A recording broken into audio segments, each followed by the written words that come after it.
What if the answer to Rapa Nui's oldest argument had been sitting in the data the entire time, waiting for someone to finally build the model that could read it? For a century, researchers guessed at how a civilization with no metal, no wheels, and no draft animals moved stone that weighed more than a school bus. In 2025, a team stopped guessing, flew over 10,000 images off the quarry, and let an AI-driven computer vision system reconstruct the whole site in 3 dimensions. What came back did not stay confined to the statues. In 1722, a Dutch admiral named Jacob Roggeveen anchored off a small island in the middle of the Pacific and became the first European to see the Moai standing. He could not explain how they got there. Neither could the next 3 centuries of researchers who followed him. The basic facts were never in dispute. Rapa Nui sits over 2,000 miles from the nearest continent. The people who settled it had no metal tools, no wheels, no large animals to pull a load. And somehow, they carved almost 1,000 statues out of volcanic stone, some over 30 feet tall, and moved them miles from the quarry to the coast. Every generation produced a new theory, and every theory ran into the same wall. Wooden sledges, log rollers, massive teams hauling rope over cleared ground. Thor Heyerdahl tried some of these methods himself in the 1950s, with mixed results. None of the reconstructions matched what the roads themselves looked like, or explained a detail that kept turning up wherever a Moai had fallen. Statues found broken on their sides, not lying flat and face down, the way a dragged object falls, but tipped as if they had been standing upright when something went wrong. That detail sat unexplained for decades. Nobody had gone back and checked it against every fallen statue on the island, because nobody had the reason to. One broken statue is an anomaly. Nobody had run the pattern. There was a second detail sitting right alongside it, just as unexplained. The roads leading away from the quarry at Rongorongo were not built the way a simple transport route should be built. They ran narrow in places, wider in others, and cut across the terrain instead of taking the flattest available line. If the goal was dragging dead weight from point to point, the roads made the job harder than it needed to be. That contradiction sat in the record for decades, waiting for someone to treat it as a clue instead of an inconvenience. In 2025, Carl Lipo of Binghamton University and Terry Hunt of the University of Arizona did. The first tool they turned loose on the problem was a drone. Flying over the quarry at Rongorongo, they captured more than 11,000 overlapping photographs and fed them into a structure from Motion Pipeline, an AI-based computer vision system that matches the same physical point across thousands of images and reconstructs it as a single 3-dimensional surface. Nobody had ever built a complete model of that quarry before. What came back showed 30 separate carving zones, each with its own tools and techniques, evidence that the Moai were never carved by one central authority barking orders. They were carved by dozens of independent crews, working the same crater in parallel, coordinating without anyone at the top. That same computational approach, turned on the statues themselves, is what actually cracked the transport question. Lipo and Hunt analyzed 962 Moai, nearly the entire known population of statues on Rapa Nui, and built high-resolution 3D models of their shapes. A pattern emerged that a single site visit would never reveal. The statues built for the roads leading away from the quarry were not shaped like the ones that ended up on the ceremonial platforms. They had wider, D-shaped bases. They leaned forward, 5 to 15 degrees off vertical, and the roads themselves were consistently 4.5 meters wide, with a concave cross-section, a shape that does nothing useful for dragging a statue, but does something very specific for stabilizing one that is rocking from side to side. Lipo and Hunt built a precisely scaled replica, 4.35 metric tons, matching the forward lean design of the road statues. 18 people, rope, no machinery. They rocked it side to side in a slow, deliberate rhythm, and it walked. 100 meters in 40 minutes, moving forward with each rock, the way a person might shuffle a heavy refrigerator across a kitchen floor without lifting it. Lipo later put it simply. Once the statue is moving, he said, it is not hard at all. Suddenly, the roads made sense too. A 4.5-meter wide path with a concave cross-section is a poor design for dragging something flat. It is an excellent design for keeping a rocking, top-heavy object from tipping sideways off the route as it walks forward in a slow zigzag. The narrow stretches, the winding path across the terrain, all of it lines up with a statue walking under its own controlled momentum, not a dead weight being hauled by brute force. Every detail that had looked like an inconvenience turned out to be a specification. The century-old argument had an answer. The Moai were built to walk, and for 100 years, that was the wrong question to have gotten stuck on. Because the same data set that resolved it, nearly 1,000 statues, measured and compared instead of studied one at a time, turned up something the walking question had been distracting everyone from. Not every Moai on this island stands the same way. Some of them are pointed at something, and that pattern had been waiting in plain sight the entire time.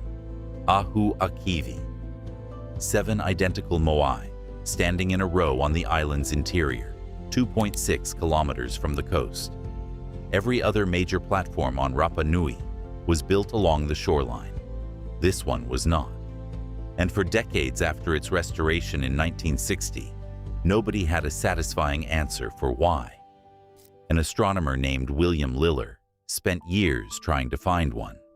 Between the 1980s and the years that followed, Liller visited the island repeatedly, carrying a camera, an alidade, and a borrowed theodolite, and measured the orientation of roughly 200 sites by hand. It was slow, unglamorous work, the kind that produces a real answer, precisely because nobody rushes it. Ahu Akivi's 7 Moai, it turned out, faced due west, directly toward the point on the horizon where the sun sets on the spring equinox. Their backs align with the sunrise on the autumn equinox, 6 months later. That is not the kind of alignment that happens by accident of terrain.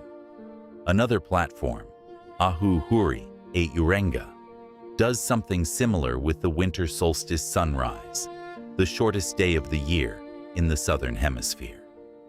Liller's survey work, cross-checked in the decades since, suggests that of roughly 300 Ahu across the island, something in the range of 20 to 30 show this kind of deliberate astronomical orientation. Not all of them, not most of them, a specific minority subset, built with enough precision to track the turning of the year, on an island where the wrong planting season could mean the difference between a harvest and a famine. The pattern splits by location too. Ahu built along the coast tend to run parallel to the shoreline, oriented for practical everyday reasons. But the platforms built inland, Ahu Akivi among them, show the clearest solar alignments, tied more often to the solstices. 2 different jobs, done by 2 different categories of the same structure, distinguished only by measuring every single one of them the same careful way. So the Moai were never only memorials. At least some of them were instruments, a calendar built from stone heavy enough that nobody could accidentally move it, on an island where getting the date wrong carried a cost nobody could afford to ignore. The people who arranged Ahu Akivi's 7 statues were not guessing at the equinox. They were marking it permanently for whoever came after them to read. Which raises a harder question. If Rapa Nui's builders were precise enough to encode the calendar in stone, meant to be read by people who could not yet write, what happened to the ones who could? So, before the next piece of this, it is worth sitting with what the walking statues and the sky-aligned platforms actually add up to. This was never a culture guessing at survival on a remote rock in the Pacific. It was a culture solving two of the hardest engineering problems available to it, moving impossible weight and tracking time without a written calendar, using nothing but stone, rope, and careful observation. That is the baseline. What comes next only gets stranger from there. Rongorongo. In January of 1864, a missionary named Eugene Araud arrived on Rapa Nui and noted something no outsider had recorded before. Wooden tablets and staffs, covered edge to edge in rows of carved glyphs, human shapes, plants, animals, abstract marks, running in careful lines across the wood. He had no idea what he was looking at. 160 years later, neither does anyone else. Fewer than 30 of these tablets survive. None remain on the island itself. Most were shipped to Europe within a few years of their discovery, scattered across museum collections in Rome, Paris, London, Washington. Together, they carry roughly 15,000 glyphs, and not one of them has been reliably read. Linguists, cryptographers, and statisticians have tried for a century and a half. Every claimed decipherment has failed to hold up.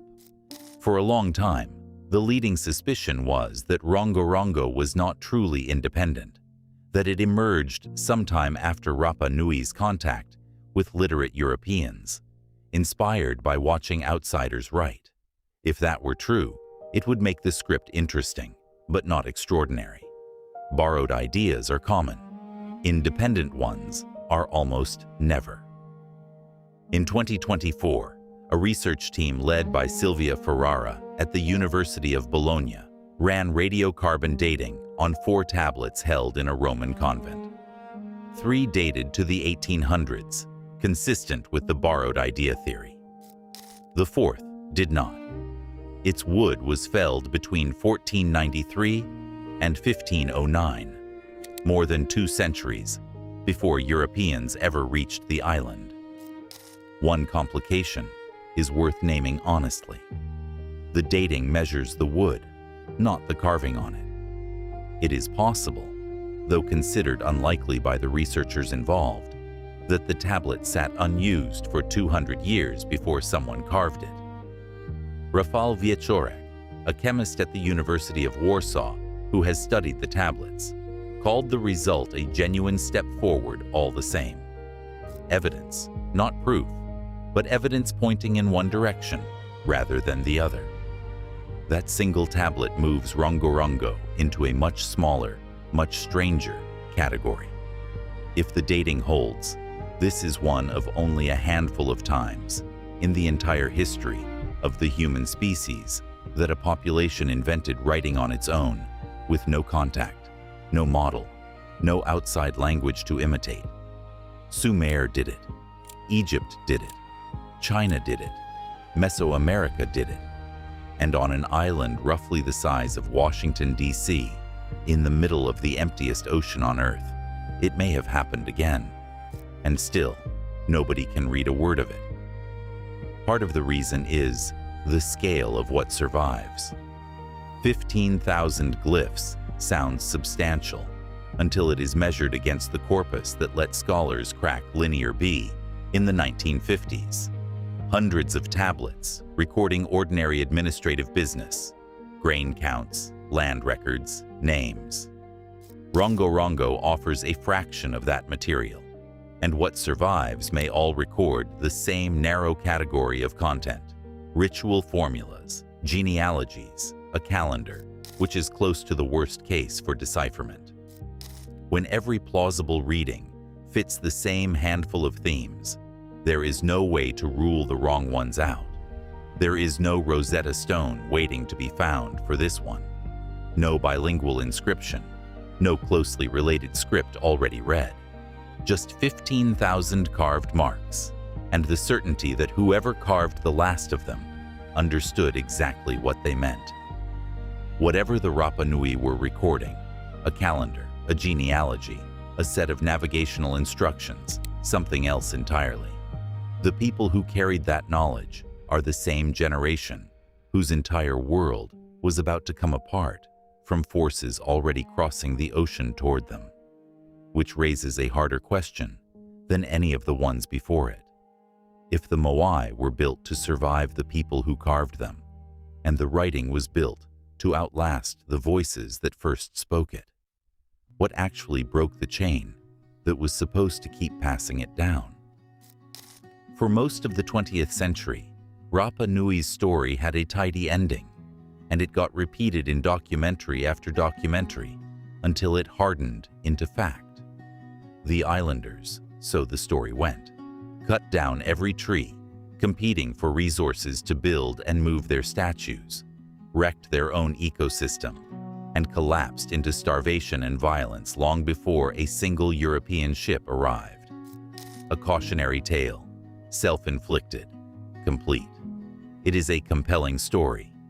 Jared Diamond's 2005 book Collapse made it famous, describing Rapa Nui as one of history's clearest examples of a society destroying itself through its own choices and putting the island's peak population somewhere above 15,000 before its fall.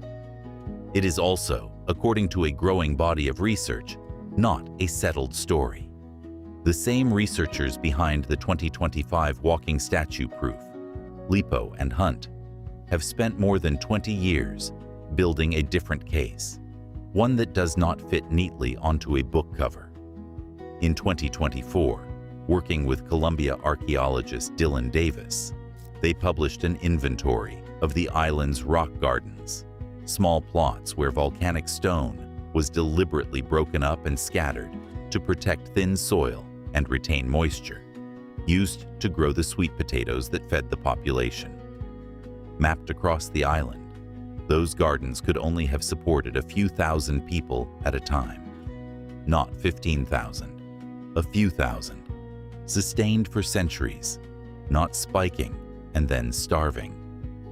There is more sitting alongside that number.